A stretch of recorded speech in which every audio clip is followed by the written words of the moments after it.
Salamat po sa buhay ng bawat isa na nandito ngayon sa ating pong afternoon service. Salamat po sa lahat ng ating pagiging masigasig. So kanina sa mga testimony, halos common na yung ating problema. Madalas financial, madalas material things. At good news po yun. Kasi related po ito yung ating topic. Yung hapong ito. Kung kayo namang problema, sa halos lahat naman tayo namang problema. Okay, so magtaka tayo pag wala tayong problema. Okay, so sa atin yung pa naman, iba na daw siya. Tama po yun. Kasi iba na siya. Hindi siya sa atin, sa iba siya. Okay, okay lang po yun na tayo po nagiging iba sa ating asawa. Huwag lang po may iba, no? Ating asawa. Okay.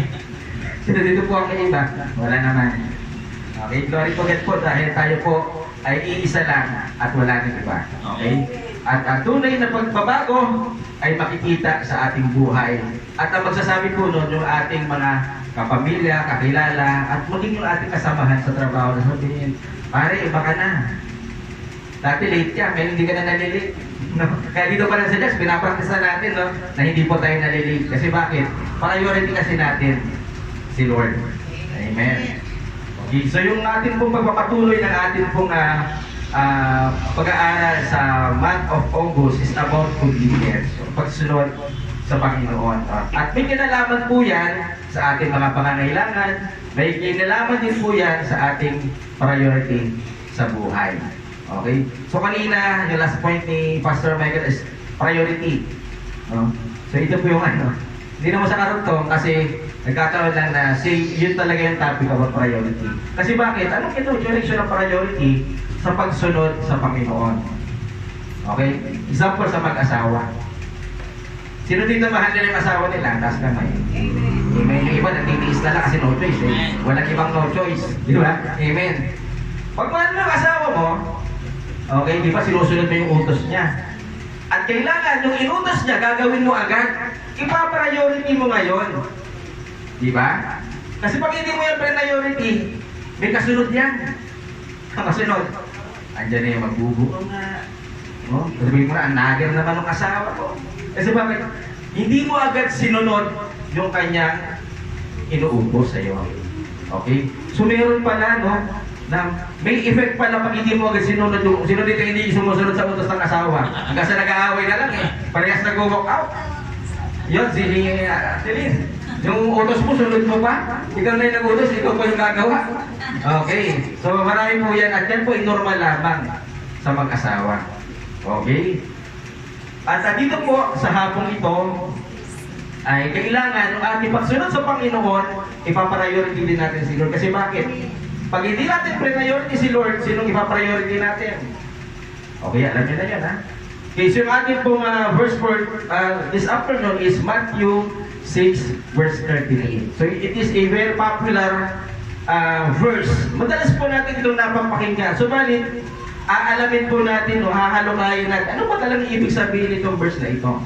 Okay, sabi po doon, but seek first His kingdom and His righteousness, and all these things will be given to you as well. Ano ba yung tinutukoy dito? No, napapapa sa atin pag inuna natin, no, yung kanyang kingdom at yung kanyang righteousness. Okay? So bago po yung tanong natin, do you love God? Mahal mo ba si Lord? Amen. Salamat po sa tatlo at kalahati. Amen. Ulitin po, mahal mo ba si Lord? Amen! Amen. Okay, so marami nag-amen. Halos lahat. Okay, pero ang tanong, kailan ba natin o gaano kadalas natin pinapriority ang ating Panginoon? Okay? Ito ba ay kapag gusto lamang natin? Pag hindi ba tayo busy, napapriority natin si Lord? Okay? Usually po sa mga simbahan, sa lahat po ito, general po ito ha, kapag nagpipreach ng isang pastor, marami ng distraction. Actually, bago mag-preach ng isang pastor, marami ng distraction. Unang-una po doon is cellphone. Okay? Ito po sabi ko, general po ito, general to. Lahat nangyayari ito sa lahat ng church. Kasi, inaantok sila eh. At pag sila inaantok, titingin mo na sa cellphone. Pag-aanak, pag may nag-chat, pag may nag-message. Okay? O kaya, meron kayong kausap, pag kayo nag-charge, titingnan talaga yan. Hindi ko po sinasabi na yung nag-cellphone dito sa ano ha. Okay, so ito po, ibig ko sabihin, marami pong distraction. Ngayon, ang bibili natin, Sino ba talaga yung priority natin? Si Lord ba? O yung cellphone natin? Okay? So ito po, hindi po literal na cellphone lang kasi marami mong distraction. Maaaring iniisip natin yung mga bagay na pinoproblema natin. So habang nakikinig tayo ng salita ng Diyos, ang dami natin iniisip na iba din. So nakaka-distract po sa atin yun. So ito pong pakikinig sa salita ng Diyos ay pinapakain po natin yung ating spiritual. At mahirap pong kumain habang naliligo. Mahirap kumain habang naglalaba. Ang ibig sabihin, mahirap nating ma-absorb yung message ni Lord kapag merong kahati si Lord. Si Lord pa naman, siloso. Diba? Okay. So kung siloso yung Lord natin, bigyan natin, paglaanan natin ng oras. Ito lang naman, 30 minutes lamang ito. Okay? So hindi naman tinakabot dito ng 10 oras. Okay? So kailangan, ibig ko sabihin, bibihira lamang tayo magkakaroon ng oras sa Panginoon. Kaya po sinasabi ko sa atin, pag mayroon tayong mga gawain, o i-focus natin yung ating oras, i-focus natin yung ating sarili, yung ating isip. Kasi bakit? Minsan lang tayo nakakapag-focus sa Panginoon. At kakaunting oras lamang naman yan, hindi naman inaabot ng isang buong maghapon. Pero ang tanong, yun bang kaunting oras, sabihin natin isang oras, yun bang isang oras na yon na ibibigay pa ba natin lahat sa Panginoon? Napapapriority pa ba natin yung pakikinig sa Kanyang salita? O kahit doon sa loob ng isang oras, may kahati pa rin si Lord sa ating buhay, sa ating puso, sa ating isipan. Okay? So, dito po, prioritizing God in your life. So, ito po yung ating topic sa hapong ito. Kung paano natin i-prioritize si Lord. Bakit ba natin mahalaga i-prioritize ang ating Panginoon? Una po, doon po sa ating verse, prioritize God's kingdom. Okay? Kailangan i-prioritize natin yung kingdom ni God. Sabihin natin, alam ka rin po sa madalas kong mabasa yung kingdom, yung kaharian ng Diyos. Okay, sabihin natin, madalas natin nababasa, tanong, naiintindihan ba talaga natin yung kingdom of God? So sabi po ito sa Matthew, but seek first this kingdom, yung kaharian ng ating Panginoon. So ano nga ba yung kingdom of God? Alamin natin, so ito po ay mahabang topic po ito, yung ano lang ito, parang summary, basic summary. Okay? Sa kingdom of God. So alamin natin, meron po yung 4 elements o yung mga bumubuo sa kaharian ng Diyos. So alamin po natin ano ba yun? Bakit ba? Ano ba yung kingdom na sinasabi niyan? Okay? So alam naman natin na ang kingdom ng Panginoon nasa heaven. Okay? At yung kingdom na sa heaven, gusto niya rin na maranasan natin dito sa earth. Okay? So ang una po, siyempre sa kingdom, meron po yung king o yung ruler. Kailangan mayroong maghahari, kaya nga kingdom kaharian. So mahirap naman tawagin ng isang lugar na kaharian kung walang king, walang namumuno, walang hari. Kaya ang ruler po, ang hari po ng kingdom of God, siyempre si Jesus Christ. Yung ating Panginoon. Siya po yung ruler. Kung dito po sa atin, ang ruler natin, yung ating presidente. At kadalasan, karamihan ng sinasabi niya, sinusunod natin kasi wala tayong choice eh. Pag hindi ka sumunod, may mga consequences. May mga punishment. Okay? Yun po yung sa literal. Pero tayo po, meron din spiritual kingdom. Okay? At tayo po, alam natin, nung tayo po tumanggap kay Kristo, naging citizen tayo ng langit. Okay? Kung tayo po ay kabilang sa citizen sa langit, kailangan alam natin itong kingdom na ito. At dito rin po, kung may hari, meron ding pinagaharian, may territory. Okay? Lalo na noon, ang daming labanan, ang daming guerra. Kasi bakit? Nagpapalawakan sila ng teritoryo nila. Gusto nilang pagharian. No? Kapag yung isang bansa, may tinalo na ibang lugar o ibang bansa, sa kanila na yun. Okay? Paghaharian na nila yun. So tayo po, ang tawag doon is territory. Okay? At itong earth po, itong earth territory po ito ni Lord. Okay? Meron din po siyang kingdom. Di ba yung dasal sa Bible? Di ba? Yung kaharian mo na nasa langit, ibaba mo dun sa lupa. Di ba? So, ito pong earth, kingdom din po ito ni Lord. Okay, yung kaharian niya sa langit, gusto niya maranasan din natin. Gusto niya na, ano din natin, maranasan natin yung kanyang kaharian sa langit. Okay? At dito po, kung may ruler, may hari, mayroong din territory, meron din yan citizens. Okay? So tayo po yung citizen, mamamayan ng kaharian ng Diyos. Kasi, tayo po yung pinaghaharian ng Panginoon. Sino po dito ayaw maging, ayaw maging citizen? ng langit o ng kaharian ng Diyos. So, lahat po tayo gustong maging citizen at tayo naman po talaga ay citizen. Mamamayan tulad dito sa ating bansang Pilipinas, mamamayan po tayo ng Pilipinas. Kaya tawag sa atin o Pilipino. Okay? Pero, since tayo po ay tinanggap natin si Jesus sa buhay natin, tayo rin po ay citizen din sa langit. At yun po, yung talagang original citizenship natin. O yung citizenship natin sa langit, sa kaharian ng Panginoon. Ngayon, kung may namumuno, may pinamumunuan, mayroong mga citizens, ano yung ipaka-apat? Okay. Ito po yung law. Okay? So, mayroong mga batas o mga alituntunin sa isang, tulad dito sa Pilipinas, marami tayong batas, tama? Okay. So, kahit saan lugar tayo pumunta, mayroon pong batas na kailangan sundin. At ito po'y para sa kaayusan. Okay? So, kung tayo po pala ay citizen ng kaharian ng Diyos, kailangan din natin sumunod. Okay? Sa mga alituntunin ng kanyang kingdom. Kaya po maraming Kristiyano ngayon, yung iba nagbabaksay. Kasi bakit? Nahirapan silang sumunod. Kahit sa church ka pumunta, lahat po yan may law. May rules and regulation po yan. O, bawal kang magsuot ng ganito, bawal kang kumanta ng ganito, bawal kang magsayaw ng TikTok. Diba lahat po ng churches, lahat ng denomination, may kanya-kanya po yan. No, na doon. Pero tandaan natin mga kapatid, hindi po doon nakapokus ang Panginoon, hindi sa religion, hindi sa denomination, kasi sa halip na tayo magkaroon ng unity, lalo tayo nagkakawatak-watak, kasi bakit? Iba-iba tayo ng paniniwala, iba-iba tayo ng denomination, iba-iba ng pangalan ng churches, pare-parehas naman born again. Tama po ba? Pero dito po, sa Bible, ang priority ni Lord is yung kanyang kaharian. No? Kaya sabi, kapag hindi ka na born again, hindi ka makakapasok sa kaharian ng langit. Di ba? Kaya nga tayo, tinagap natin sa isang gusto kasi gusto natin makapasok sa kanyang kaharian. At dun sa kanyang kaharian, may mga law na dapat natin sundin. Kaya po, ang buhay ng isang Kristyano hindi ganun kadali, mahirap, very challenging. Lalo na kung nasanay tayo sa pamumuhay natin dati. No? Na ang sinusunod lang natin yung sarili natin, ang sinusunod lang natin yung utos lang ng ating boss.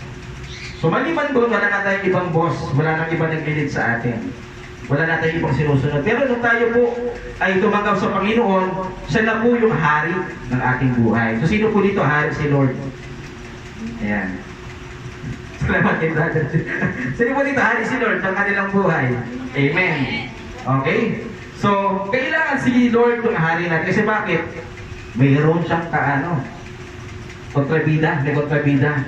Si Satan. Okay? Kaya natuwa si Satan nung naligain ni Jesus Christ yung itong earth eh. Kasi bakit? Meron din siya. May kingdom din si Satan. Okay? Kaya kung hindi tayo ayaw natin magpailalim sa rules o sa law ng ating Panginoon, kanino natin gusto magpasako? Doon sa kabila, sa kaaway. Siyempre, gusto natin kay Lord. Kaya nga po, may parang sabihin eh, maraming tao gusto pumunta ng langit. Pero yung kanilang pamumuhay, hindi pa langit. Hindi pang citizenship ng langit. Tama po? Pag, invited mo sa prayer meeting, ayaw nila mag-pray. Invited mo sa Bible study, ayaw nila mag-aral ng salita ng Diyos, pero gusto nila pumunta ng langit. Tama? Pero invite mo niya sa SM. Sabi mo, anong oras? Pag sinabi mo nga sa job, pwede bang alas 6? No? Ikaw na yung magbubukas ng SM. Sarado pa yung SM. Nandun ka na sa labas kasi habang ng pila eh. Okay? Pag sa ibang bagay natin nilin-invite, mas mabilis pa sa alas 3. O alas 3 na, hindi na alas 4. Kasi alas 4, dati pa yun. Ngayon alas 3. Mas mabilis pa sa alas 3. Pero pag invite mo, may online devotion kami, online yun ha, hindi ka na alis ng bahay nyo ha, bibita ka naman eh. Ay pasensya na kasi nung pag alas 8 nawawalan ako ng internet. Bumabalik pag alas 9. Nung pagtapos na yung online devotion. Pero gusto kong pumunta ng langit. Pag nagkasakit, magpapapray sa'yo. Pwede mo pong ipag-pray yung pastor niya, pag pwede ba ako ipag-pray niya? Oo, di ba? Tama po yun. Gusto natin pumunta sa langit pero ayaw natin sundin yung mga alituntunin. No? Ito po ay ginagawa natin hindi dahil po tayo ay natatakot. Ginagawa po natin to dahil mahal natin ang ating Panginoon na ating pinagsisilbihan. Katulad ng pagmamahal natin sa ating mga asawa na pinagsisilbihan natin. O pwede nga lang paliliguan natin eh, ng pagmamahal. Okay? Sabi pa, paliliguan? Meron bang gano'n? Meron. Yung mga tita-tita ko, sabay sila maligo. Okay, kahit matatanda na sila, nasa 40s, 50s, sabay pa lang, sweet naman nila. O, dito alam ko, walang ganon, wala pa. Mamaya, meron na yan. I-apply kaya natin yung sinabi ni Pastor. Okay. So, paliguan natin ng pagmamahal at pagsunod, pag-alaga. Okay. Okay, so dito po, basahin po natin yung mga katabi na verses ng verse 33. No, para malaman natin, bakit ba kailangan unahin yung kaharian ng Diyos at yung kanyang katuwiran? Dalawa po yun ha, kaharian at katuwiran. Dito muna tayo sa kaharian. Okay, so sabi po doon, so do not worry, saying, what shall we eat, or what shall we drink, or what shall we wear? For the pagans run after all these things, and your heavenly Father knows what you need them, that you need them. So, but seek first His kingdom and His righteousness, and all these things will be given to you as well. And in verse 34, therefore, do not worry about tomorrow, for tomorrow will worry about itself. Each day has enough trouble of its own. Pastor, Englishman yan. Tagalogin natin. May Tagalog din tayo. Parang citizenship ng Pilipino. Kasi ito napapansin ko, kadalasan ng preaching English. No? Pero mga Tagalog na rin natin. Pero okay lang po yun kasi universal naman po yung English. So basahin natin ng Tagalog. O, sabi sa Tagalog, kaya huwag kayong mag-alala na baka kayo kapusin sa pagkain, inumin o damit. Verse 32, hindi ba't ang mga hintil ang nababahala tungkol sa mga bagay na ito? Alam na ng inyong Ama na nasa langit na kailangan ninyo ang lahat ng ito. Verse 33, ngunit higit sa lahat ay bigyang halaga ninyo ang kaharian ng Diyos at ang pamumuhay na ayon sa kanyang kalooban. Okay? At ibibigay niya sa inyo ang lahat ng mga bagay na ito. Verse 34, kaya nga huwag ninyong alalahanin ang bukas, sapagkat ang bukas ang mag-aalala sa sarili niya, sapat na ang inyong mga suliranin sa bawat araw. Okay? So, dito po ay yung mga pangangailangan natin, materially, financially. Pero, kahit yung pangangailangan natin, binigyan pa rin ng diin yung higit na mas mahalaga, yung ating mga spiritual na pangangailangan. Okay? Kasi bakit? Pag inuna natin yung ating spiritual life, susunod na lamang po yung mga pagpapala sa buhay natin. Lilinawin ko po ha, hindi lahat ng pagpapala material. Although, yun po yung common, material, financial, at pagpapalain naman talaga tayo ng Panginoon. Okay? Lalo na kung ayos yung puso natin kay Lord.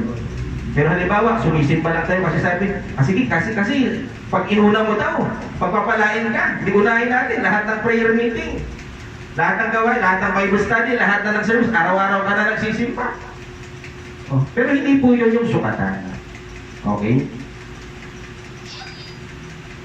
Yan. So dito po, yan. Bigyan unahin natin no, yung kaharian ng Diyos. Okay, unahin natin yung kaharian ng Diyos. At yun po yung i-explain ko kanina. Babalikan po ba natin? O hindi na po. Bubalikan na naman, Pastor. Okay? So yung kaharian ng Diyos, unahin natin. Since meron din po itong law, meron din po obedience. Okay?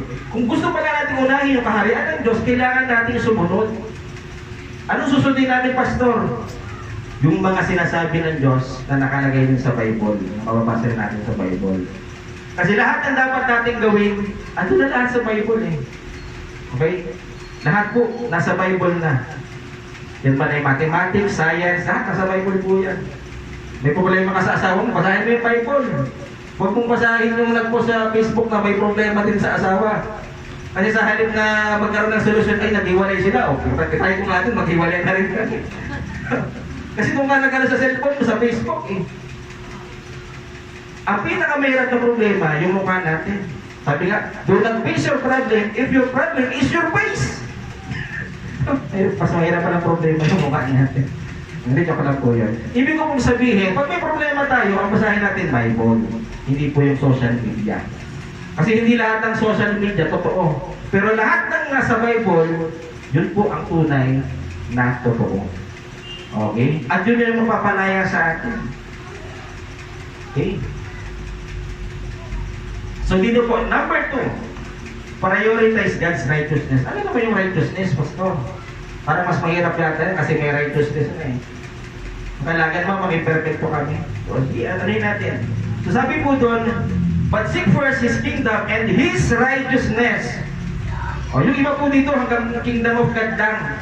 Hindi nila dinudugtong yung righteousness. So kailangan po parehas natin yun uunahin. Kasi kung tunay na sumusunod tayo, inuuna natin yung kingdom of God, susunod po dyan yung pagiging righteousness. At ang ating titingnan sa righteousness is si Jesus mismo. Okay? Siya yung modelo, siya yung standard ng isang righteous. Pero hindi po ibig sabihin ay hindi na tayo magkakasala. Kaya po, supuprong pa din tayo no, na magkasala tayo. Okay?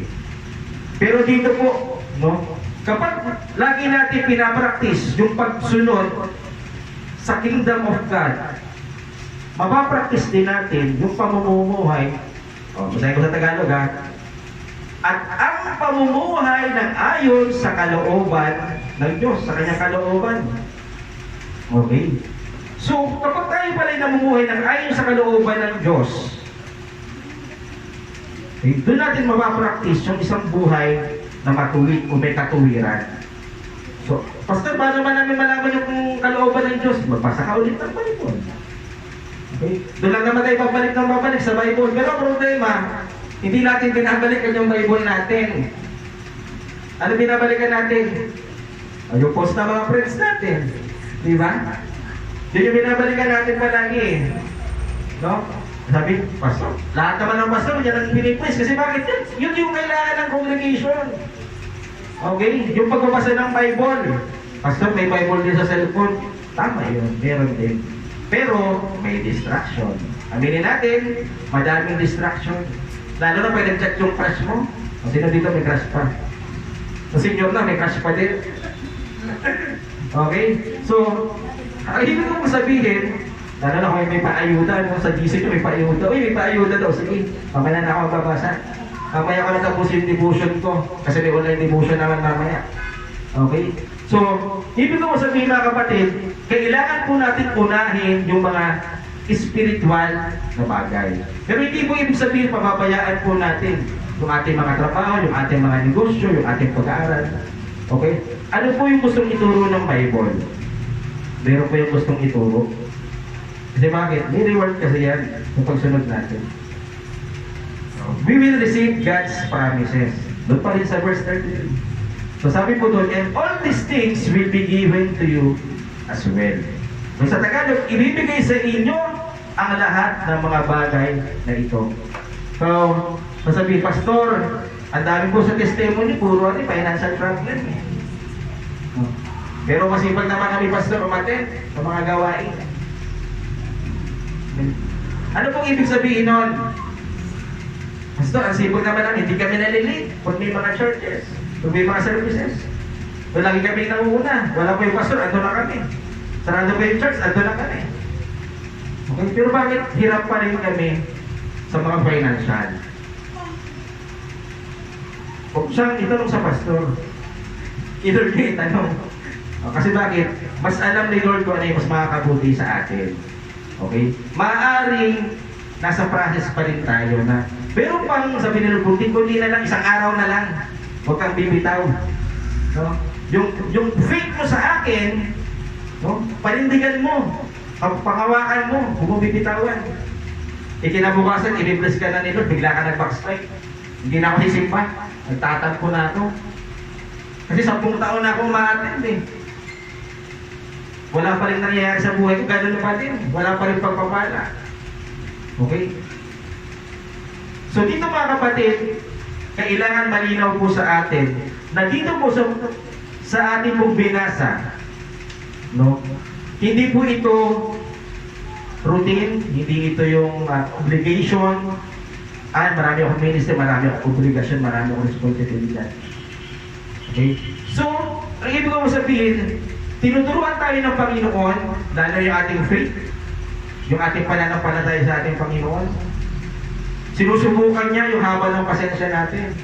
Lalo na, alam mo, asawa na naman. Sinusubukan yung haba ng pasensya natin sa mga asawa natin. Kaya mapalad yung mga walang asawa. Walang pasensya rin. Wala rin pasensya. Basta wala kang asawa, wala rin kami pasensya. Bahala sila sa buhay nila, magalit sila kung magalit sila. Okay? So, ang dami talaga nakaka-relate pag love story. Tama? Pag tungkol sa boyfriend, sa mag-asawa, ang dami nakaka-relate. Pero pag relasyon kay Lord, parang inaato kami ng pastor. Hindi namin maunawaan ang relationship kay Lord. Di ba may relationship na kami na tumanggap kami? At ano mga kapatid, doon pang pinakasalat yung asawa mo. Tapos yung pagiging mag-asawa mo. Hindi, araw-araw may mag-asawa. Araw-araw pa rin kayo na mag-uusap. Araw-araw kayo mag-aaway. Pero magbabatid din. No? Hindi maghihiwalay. Mag-aaway, babatid din. Okay? Pero kung ayaw nyo na talaga, bahala kayo sa buhay. Pupabiliman ko na ng pastor yan. Okay? So, nung tayo po ay kinasal, sabi ng pastor, si Lord yung center ng buhay natin. Pag namatay yung apoy ng isa, sindihan ng isa. Pag parehas kayo nawala ng apoy, kay Lord kayo sumindi. No? Huwag kayo makisindi sa mga marisol. Yung mga mahiling makisol-sol, sige, hiwalayan mo na yan. Hiwalay din kami ng asawa ko dati. No? Sabi nung kayo nagpakasal, si Lord yung sentro ng buhay mo. Pag parehas na wala yung islap, yung init ng mga apoy nyo, Lord kayo lumapit. Hindi doon sa kapitbahay yung chismosa. Na nawala ng ibang ginawa, ibang usapan yung buhay ng mag-asawa. No? So marami po tayong fans sa buhay natin. Maraming sumusubaybay sa mga kabanata ng buhay natin. Kaya mag-iwalay mag-asawa na tagal naman. No? Tuwing umaga na nag-aaway mga yan. Diba? Papasok na lang sa trabaho yung asawa, tinubungan pa ng asawang babae. No? Kaya po yung mga mister, kadalasan, umuwi ng lasing eh. No? Kasi gumaganda yung paningin ng asawa din pag nalalasing sila. Sabi naman ng asawa babae, ikaw lang ba? Kung pwede nga lang na ako maglasing, maglalasing din. Yung pala, parehas nagkakasawaan ng mukha. Okay, so ano lang po yun, para tayo po ay magising sa katotohanan na ang tunay na relasyon ay hindi isang araw lang, subalit araw-araw. Kaya yung pagsunod natin sa Panginoon, araw-araw din po siya. Amen. Amen? At yung mga pagpapakala, sinabi naman ni Lord, pinangako naman ni Lord, siya lang nakakaalam kung kailan niya ibibigay sa atin. So we must be ready all of the time. Kailangan handa tayo palagi. Okay? Amen. So yun po yung ating message for this afternoon. Paano ulit? Prioritize God's kingdom and prioritize His righteousness and receive His promises. Okay, hindi po yung tula ha. Ito po yung ating pointers ngayong hapong ito. So, ang tanong ngayon, kamusta na yung ating relasyon sa Panginoon? Kamusta yung ating pagsunod sa ating Panginoon? Tayo ba ay nakakasunod ng according sa kanyang kalooban? O sumusunod na lang tayo kasi napipilitan na lang tayo kasi yun ay nakasanayan natin. Gigising tayo ng maaga sa Don't Watch. O ano nga pala sa mga umatin ng Don't Watch ha? Purihin ang Panginoon sa buhay ninyo. No? Sa mga hindi nakaatin, okay lang po yan. Gusto ni Lord makapagpahinga kayo na mas mahaba-haba yung oras. Kasi alam ni Lord, pagod na kayo eh. Kaya kahit may Don't Watch, yung iba, yan, nakakatalong, nakakaidlip. Kasi napakaganda ng boses ng ating mga naglilid ng ating praise and worship. So sobrang ganda, nakakatalog. Mga Don't Watch. Pero, kidding aside, napakasarap po. And encouraging you na umatin po tayo ng Don't Watch. Kasi bakit? Kahit mapuya tayo sa gitong ilang puya kasi iba po ang pakiramdam kapag nakaka-attend tayo ng Don't Watch. Pag si Lord yung pinapriority natin, pagising natin sa umaga. So, sa ganong point, may lusot na kayo pag inuunan nyo yung cellphone. Kasi bakit? Nag-aabang kayo ng Don't Watch. Uy, tumutulong na yung cellphone, nag-Don't Watch na. So, ang ginagawa ko po, since ako walang MC, 5 minutes before na 5 a.m., tumatawag na ako sa video call. No? At saktong 5 a.m., start na agad. No? Kasi bakit? Nagtuturo tayo ng on time. Ako lagi ako nagtuturo na lagi tayo maging on time, huwag tayo mali. Kaya kailangan, ipakita din natin na hindi talaga tayo nalilate. Kaya pag saktong alas 5, kung isa man yan, dalawa, tatlo, sige, umpisa natin. Okay, magpapasukan na lang sila yung mga susunod. Okay? At salamat din sa mga hindi naka-schedule kasi may mga tinatawag on the spot. Doon lang sila nalalaman na sila yung ipapalit sa mga prayer points. Kasi bakit? Once na tayo pumasok sa doon, once lahat tayo spiritual battle. Battle yung ating pupuntahan, kaya kailangan lahat tayo naka-ready mag-pray. Okay? Kailangan, sister, brother, pwede bang ikaw muna?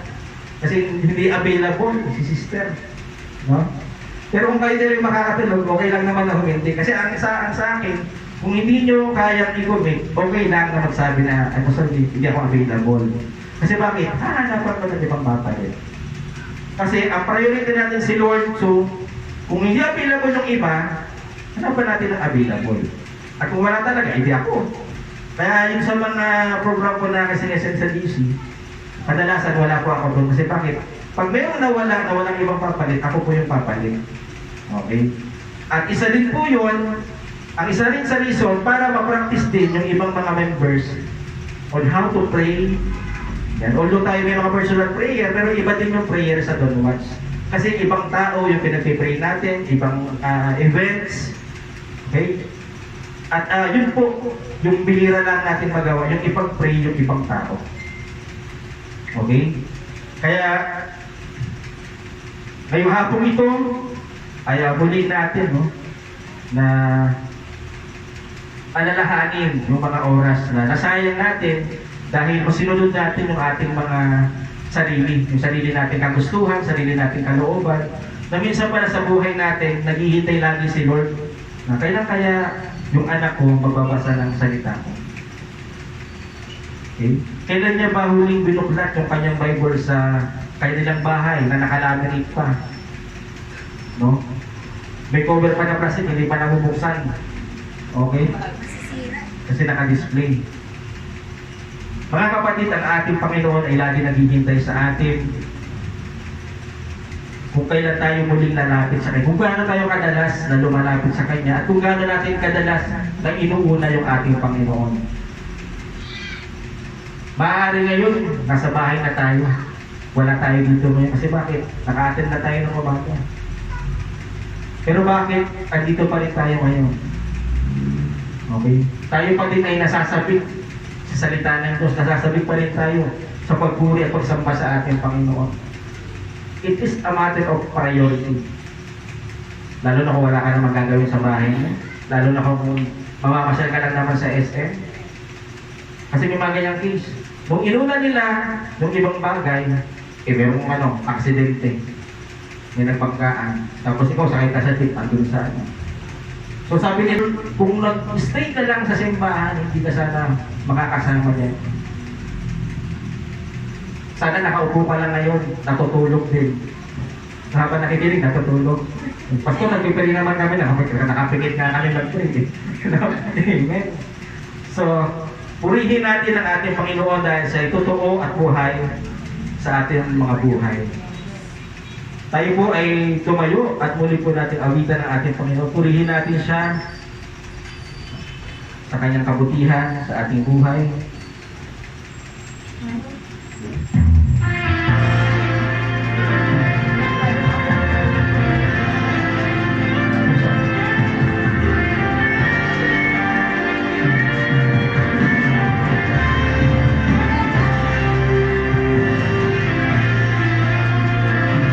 Malagaan ang katapatan ng Panginoon sa ating mga buhay.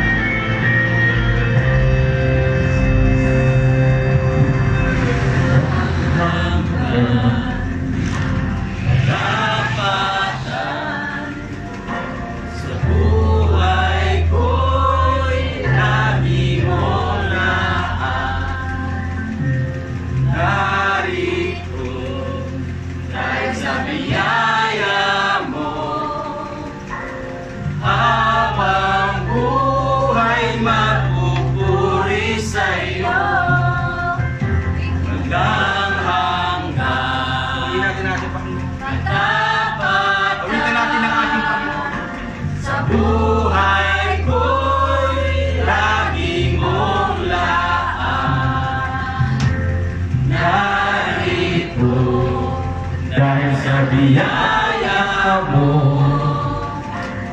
Habang buhay mapupuri sa'yo. Pupurihin ka sa awit, itataas ang aking tinig, itatanghal sa buhay ko'y tanging ikaw, O Diyos.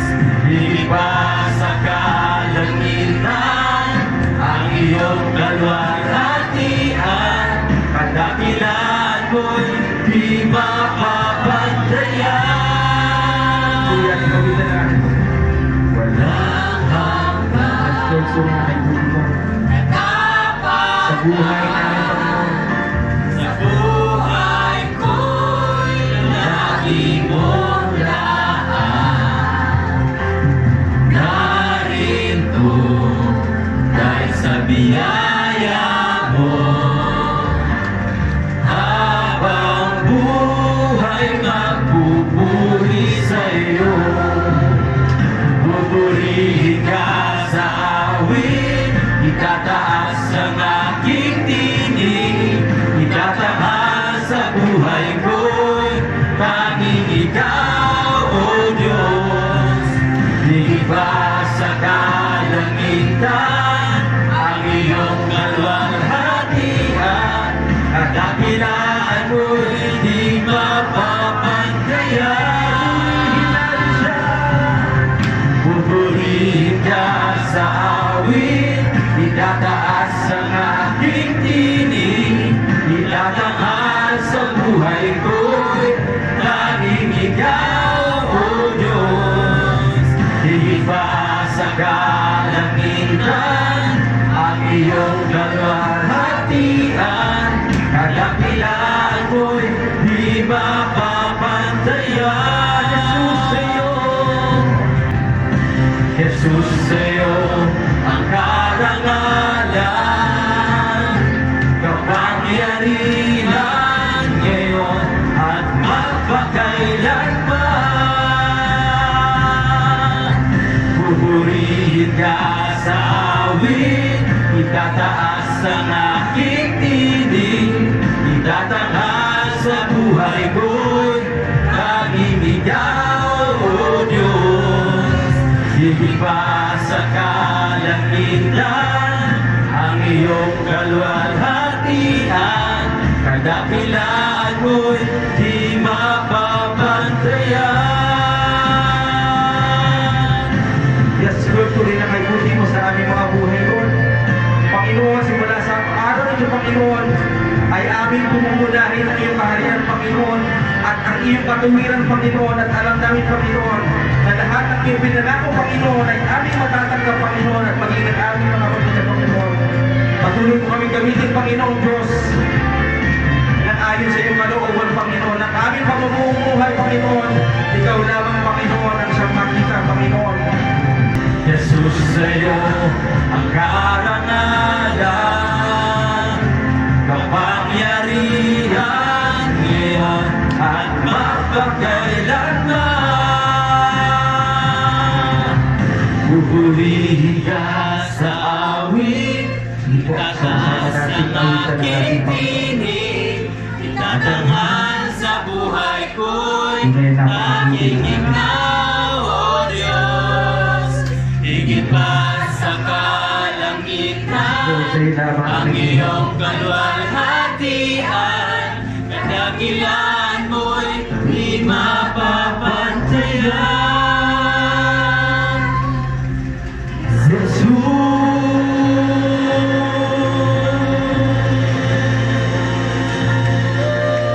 Napakan po natin ang ating Panginoong Diyos.